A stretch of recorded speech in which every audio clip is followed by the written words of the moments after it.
রোবটটি এবার ঘাস কাটতে যাচ্ছে, কিন্তু আসলেই কি গ্রাস কাটিং সিস্টেম কাজ করবে? চলুন টেস্ট করে দেখি। এটা হলো একটি গ্রাস ফিল্ড। গ্রাস ফিল্ড বানানোর জন্য কার্ডবোর্ড এবং অরিজিনাল গ্রাস ব্যবহার করা হয়েছে, সেটা আমরা ভিডিও স্ক্রিনে দেখতে পাচ্ছেন। এটাকে গ্লু গনে আঠার মাধ্যমে ফিক্স করে বসানো হয়েছে। আর ওয়েদার খারাপের জন্য ভিডিওটা স্টুডিওর মধ্যেই সেট আপ করে টেস্টটি করা হয়েছে।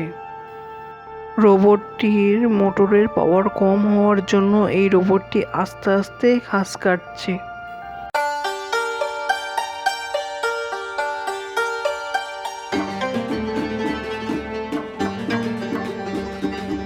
এই দেখুন, এই রোবটটি গ্রাস কাটা হয়ে গেছে এবং অনেক ছোট ছোট টুকরোতে গ্রাসটিকে কেটে ফেলেছে।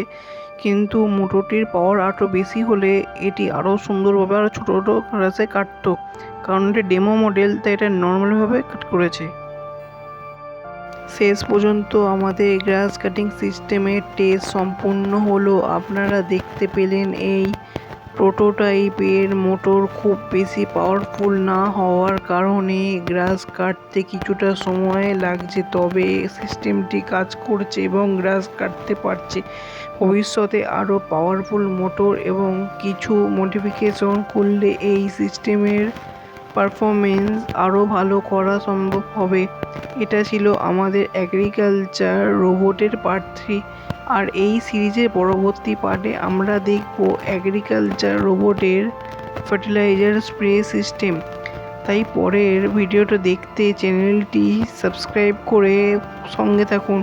ভিডিওটি ভালো লাগলে লাইক করুন এবং কমেন্ট করে জানান আপনার মতে এই গ্রাস কাটিং সিস্টেমে কী ধরনের ইমপ্রুভমেন্ট করা যেতে পারে। দেখতে হবে এগ্রিকালচার রোবটের এই পার্ট 4। ধন্যবাদ।